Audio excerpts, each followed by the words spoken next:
Lepo pozdravljeni. Iz svetovne zakladnice pravljic in iz Mavrice je danes z nami indijska ljudska pravljica o zvestem papagaju.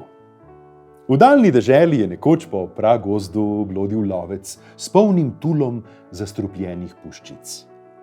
Lovil je namreč leve, tigre in drugo divjad. V pragozdu je vladala svečana tišina. Slišati je bilo samo tiho pesem vej in listov, ki so trepetali v vetriču. Tu in tam se je med vejami prikazala veverica, vrgla bežen pogled na lovca, ki je tiho stopal po stezi, da ga živali v gozdu ne bi slišale in prepoznale njegovih slabih namenov in že izginila.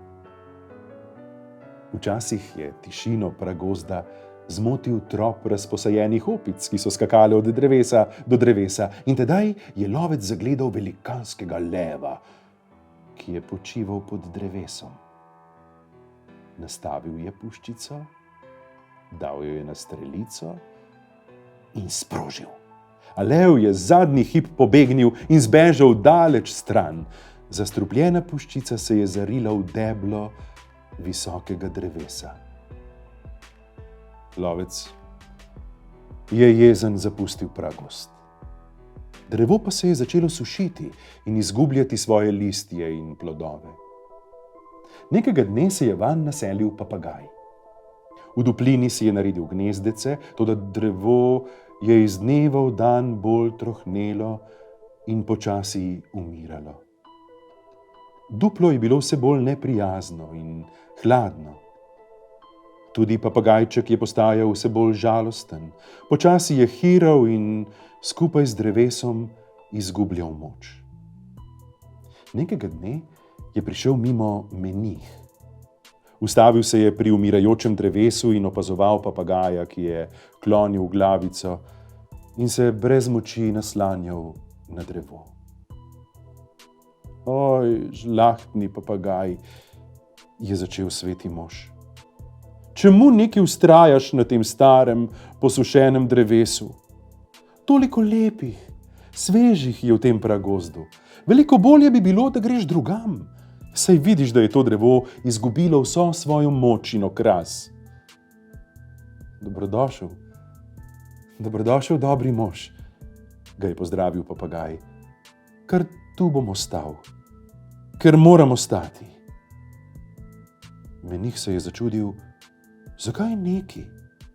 Samo droben let poletiš in že je tam mogočno mlado drevo, ali pa na drugo stran, poglej, koliko jih je.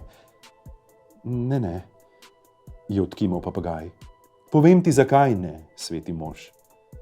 Na tem drevesu sem se izvalil iz jajca. Tu sem se naučil vseh modrosti, ki jih potrebujem. Prav to drevo me je ščitilo, ko so me divje zveri hotele požreti. Njegovi listi in veje so me branile pred viharji in mrazom. Ko sem se vrnil z dolgega potovanja, sem poiskal prav to drevo. In zdaj naj bi bil tako nehvaležen, da bi izdal najino prijateljstvo. Zato, ker drevo umira? Ne. Nikoli ne bi mogel zapustiti prijatelja, ki je izgubil svoje bogastvo. Samo to si želim, da bi mojega drevesa ne bolelo, ko bo umiral, je še rekel papagaj.